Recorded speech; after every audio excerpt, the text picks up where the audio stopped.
नमस्कार दोस्तों, मैं दिनेश। आज अपन सीख रहे हैं दशमलव संख्याओं का योग, घटाव, गुणा और भाग।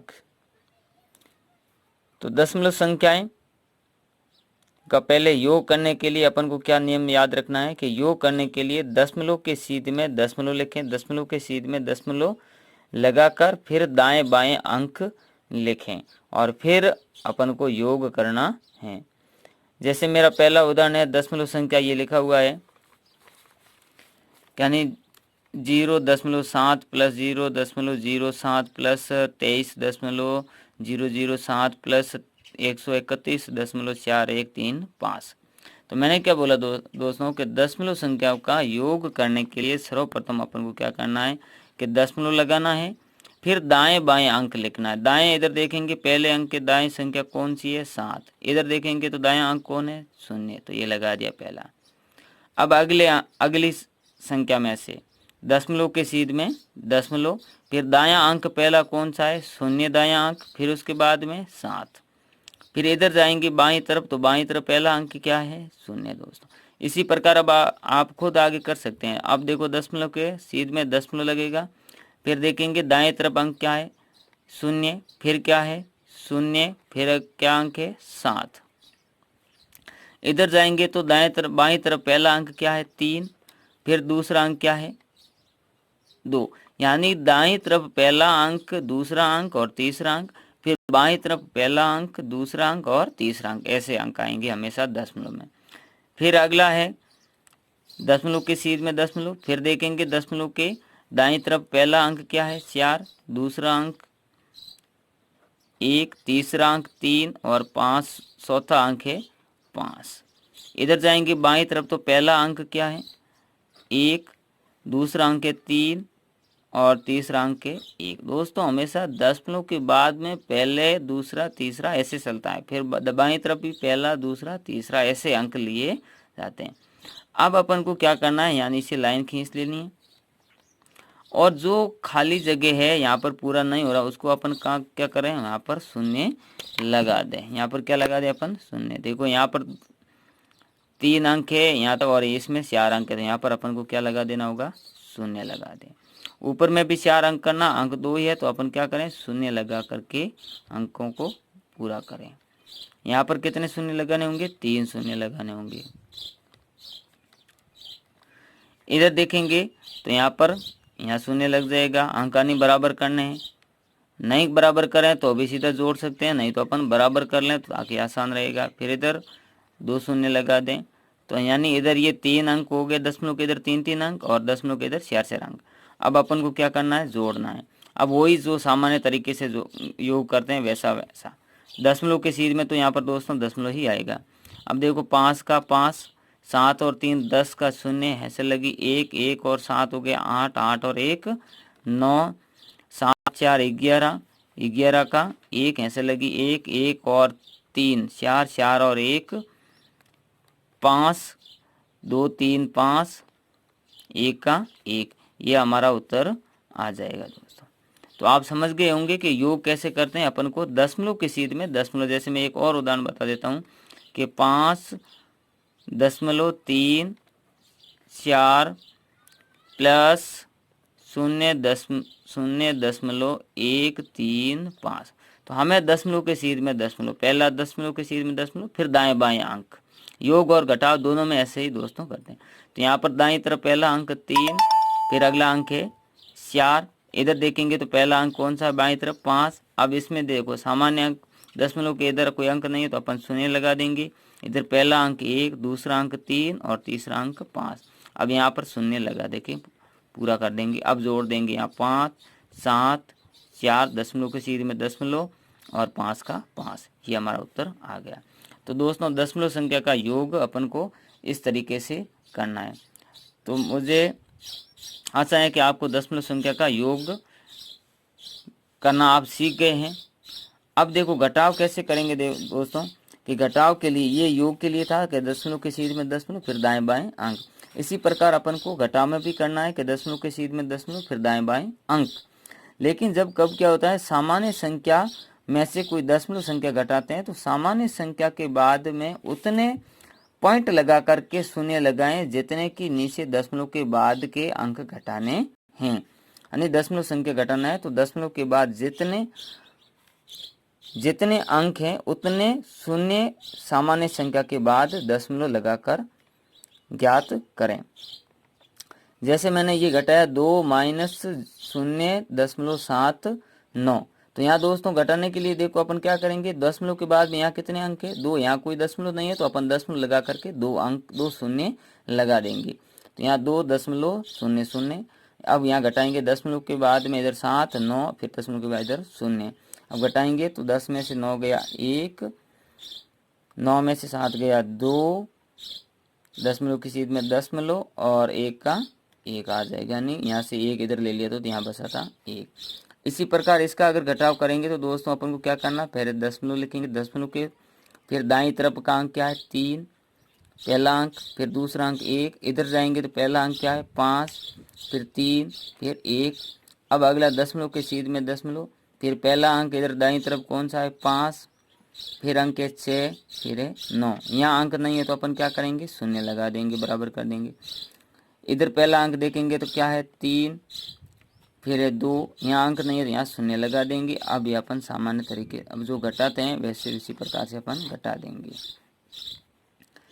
अब एक खास बात दोस्तों ये चीज़ में अपन को ध्यान में रखना है कि जैसे अगर कई बार अपन को 0.5 माइनस 49 घटाना है तो आप देखेंगे कि अपन को कैसे घटाना होगा।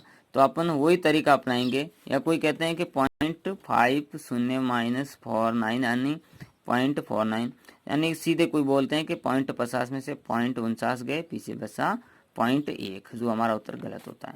तो इसको कैसे घटाना है दोस्तों कि पॉइंट लगा करके इधर का पहला अंक 5, इधर का पहला अंक 0, फिर यहाँ पॉइंट के दशमलव के सीध में क्या आ जाएगा दोस्तों दशमलव आ जाएगा।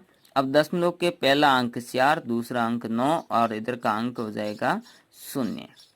अब यहाँ अंक नहीं है तो अपन क्या लगा देंगे 0। अब यहाँ पर अपन घटाएंगे तो देखो 10 में से 9 गया, पीछे बचा 1 और यहाँ 1 इधर आ गया, यहाँ बच गए 4, 4 में से 4 गया, पीछे बचा 0 और यहाँ पॉइंट का पॉइंट और यहाँ आ जाएगा 0, यानी हमारा उत्तर आएगा 0.01। तो दोस्तों इसी प्रकार से आप कई संख्याएं घटा सकते हैं। यानी अगर मैं बोलूं कि 1 माइनस 0.999 आप घटाइए तो क्या करना होगा, बहुत आसान है कि दशमलव के बाद में कितने अंक है 3 है तो 1 लगा करके पॉइंट लगा करके 3 शून्य लगा दो। अब यहाँ 0.999 आप घटा दीजिए, उत्तर प्राप्त कीजिए आप खुद। अब देखो अगला अपन करते हैं गुणा में देखो दोस्तों गुणा में क्या करना, अपन जो सामान्य तरीके से गुणा करते हैं उसी प्रकार से अपन को गुणा करना है। सामान्य विधि से गुणा करें तथा गुणनफल में दाईं तरफ से अंकों के बाद दशमलव लगाएं। दाईं तरफ की ओर से यानी दाईं ओर के बाद दशमलव लगाएं कितने कि गुणीय इंटू गुणक में दशमलव के बाद जितने अंक है। जैसे मेरा ये होता है गुणीय और ये होता है गुणक, इस दोनों में से देखना है कि दशमलव के बाद में कितने अंक है। तो फिर सामान्य विधि से अपन गुणा करेंगे और जो हमारा जो योग उत्तर आएगा, हल आएगा, उसमें अपन दाईं तरफ से अंक गिनेंगे और उतने अंकों के बाद में दशमलव लगाएंगे कि जितने गुणीय और गुणक में दशमलव के बाद में अंक है।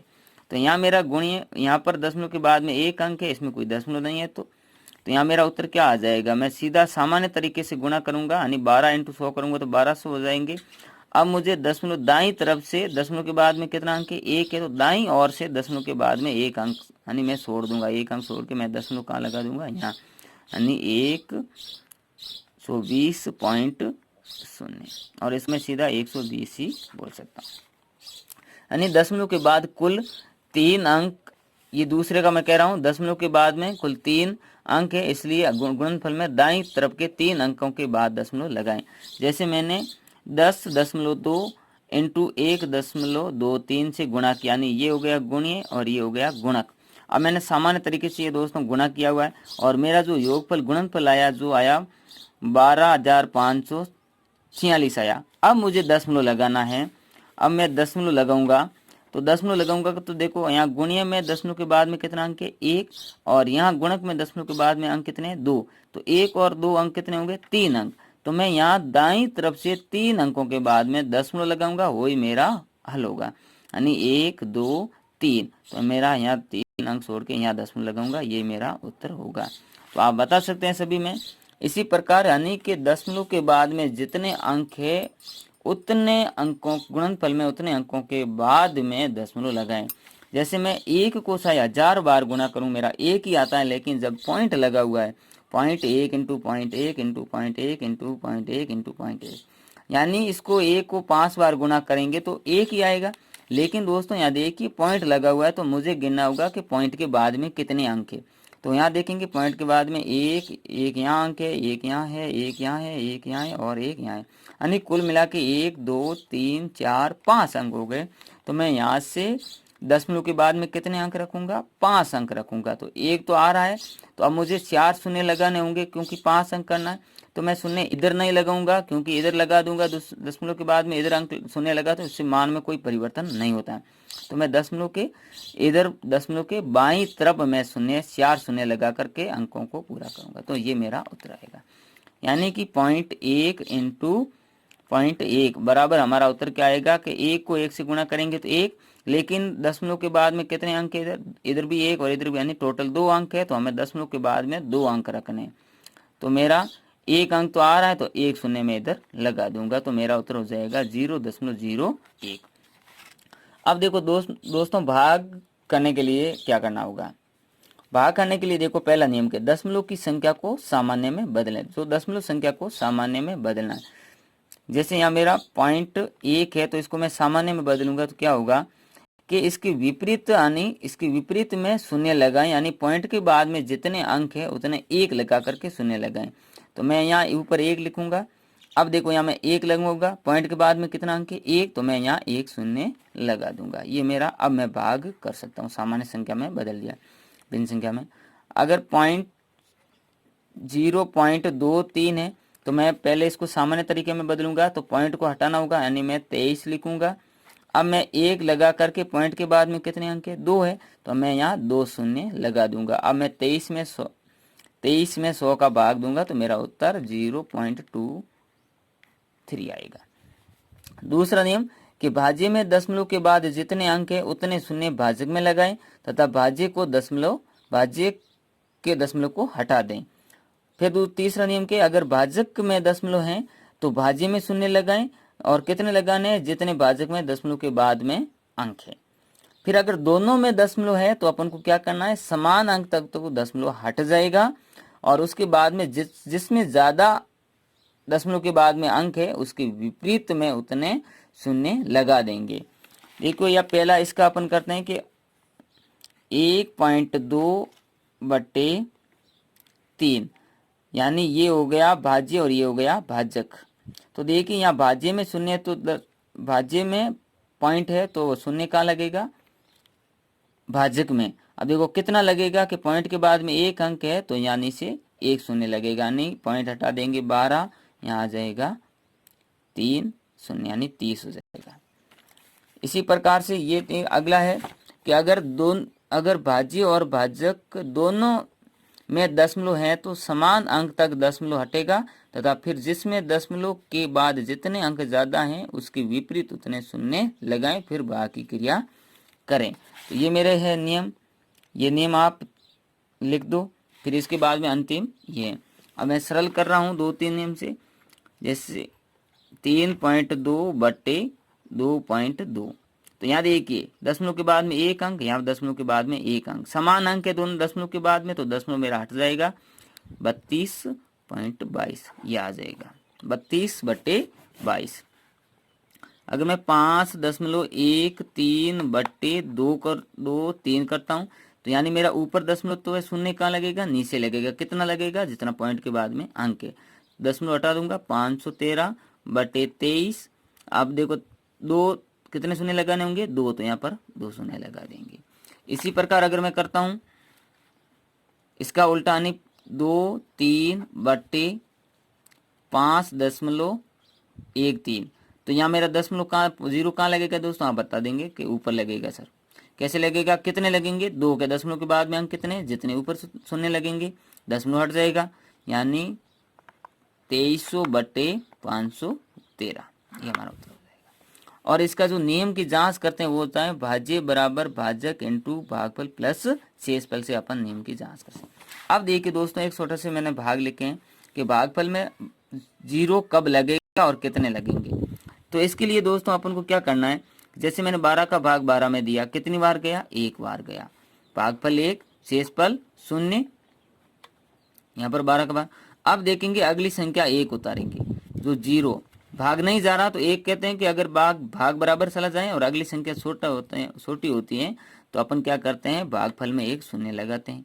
ठीक है, ये तो ये नियम है, इस तरीके से अपन शून्य लगा दें और फिर अगली संख्या उतार दें 1, तो भाग तो अभी भी नहीं जा रहा है तो फिर शून्य लगा दें, फिर अगली संख्या उतारी तो भाग तो अभी भी नहीं जा रहा है, तो अपन ने क्या लगा दिया यहाँ पर शून्य, और 11 को क्या मान लिया, शेषफल मान लिया। दूसरा नियम ये कहता है कि जब अपन 12 में 11 में 12 का भाग देंगे तो पहली बार 12 का भाग गया 1 बार। अब देखो मैंने संख्या से 1 कम शून्य ऊपर लगता है, संख्या जितनी संख्या उतार, देखो मैंने शून्य उतारा नहीं भाग गया, फिर 1 उतारा फिर भी नहीं गया, फिर 1 उतारा फिर भी नहीं गया, यानी एक साथ मैंने कितनी संख्या उतारी, 3, तो ऊपर मैं भागफल में कितने शून्य लगाऊंगा, 2। लेकिन अब देखें कि भाग अभी भी नहीं जा रहा है, भाग नहीं जा रहा तो इनको शेषफल मानना होगा, तो शेषफल मानने के लिए ऊपर भागफल में 1 और शून्य लगेगा। इसी प्रकार देखेंगे, यहाँ पर देखेंगे 5 का भाग 5 में गया 1 बार। अब देखो अगली संख्या छोटी है तो अपन भाग टूट गया तो शून्य लगा सकते हैं, नहीं तो मेरा तरीका कि अपन ने 1 को अगर यहाँ पर बस गया 5 में से 5 गया, पीछे बचा शून्य, अगली संख्या उतारा 1, जो 5 का भाग नहीं जा रहा है तो इसी को शेषफल मानना होगा, तो शेषफल मानेंगे, इसको शेषफल मानेंगे और भाग नहीं जा रहा तो शेषफल मानने के लिए अपन को ऊपर क्या लगाना होगा, शून्य लगाना होगा। यहाँ पर देख लीजिए ये बहुत बड़ा भाग है, यानी 9 का भाग 9 में गया दोस्तों, कितनी बार गया, 1 बार गया। अब देखिए घटाया 9 में से 9 गया शून्य, अब अगली संख्या में 1 उतारा जो शून्य नहीं जा रहा है, फिर दूसरी संख्या उतारा फिर भी नहीं जा रहा है, फिर तीसरी संख्या उतारा 1 फिर भी नहीं जा रहा है, फिर अगली संख्या उतारा चौथी संख्या यानी 18, कितनी संख्या दोस्तों, अब भाग जाएगा 18 बार, तो कितनी संख्या मैंने उतारी, एक साथ मैंने यहाँ 4 संख्या उतारी है, तो संख्या से 1 कम शून्य भागफल में लगेगा, 4 संख्या उतारी है तो 3 शून्य लगेगा। अब 18 में कितनी बार भाग गया, 9 में 9 का 2 बार गया, तो यहाँ लिखूंगा मैं 2, 18 में से 18 गए, पीछे बचे शून्य। अब अगली संख्या देखो, फिर छोटी संख्या है तो मैं भागफल में 0 लगा सकता हूँ, नहीं तो मेरा नियम कहता है कि जितनी संख्या उतारते हैं उतने उससे 1 कम शून्य लगा दो। देखो शून्य लगाया, भाग नहीं गया, फिर अगली संख्या 2 उतारा फिर भी भाग नहीं गया, फिर अगली संख्या 3 यानी 7 उतारा, अब भाग जा रहा है, तो मैंने एक साथ कितनी संख्या उतारी, यहाँ पर दोस्तों 3 संख्या उतारी, तो भागफल में कितने शून्य लगेंगे, संख्या से 1 कम यानी 3 संख्या उतारी उससे 1 कम तो 2 शून्य लगेगा। अब 27 में कितनी बार भाग गया दोस्तों, 3 बार, तो यहाँ 3 बार, 27 में से 27 गए, यहाँ पर बचा शून्य। अगली संख्या देखो, अगली संख्या क्या है, 1 उतारा, क्या 1 में भाग जा रहा है, नहीं जा रहा है, तो अपन को क्या करना होगा, 1 को शेषफल मानना होगा और भागफल में अपन को शून्य लगाना होगा। या फिर ऐसे बोल सकते हैं कि 27 का भाग 9 का भाग 27 में कंप्लीटली 3 बार गया और अगली संख्या 27 से छोटी है, तो यहाँ पर भागफल में 1 शून्य लगेगा और इसी को शेषफल मानना होगा। और मैं नियम ये कहता हूँ कि आप जितनी संख्या नीचे उतारते हैं उससे 1 कम शून्य ऊपर भागफल में लगा दे, हमारा उत्तर आ जाएगा। और अंत में जब संख्या छोटी है, भाग नहीं जा रहा है, तो उन्हीं को शेषफल माने और भागफल में 1 शून्य लगा दें। धन्यवाद दोस्तों। जो मेरे ये भाग किए हुए हैं इसकी विधि आप देख सकते हैं, सरल किया हुआ है, आप पढ़ सकते हैं कि मैंने किस तरीके से हल किया है, तो कैसा भी भाग है आप बड़ी आसानी से सरल कर सकते हैं। धन्यवाद दोस्त।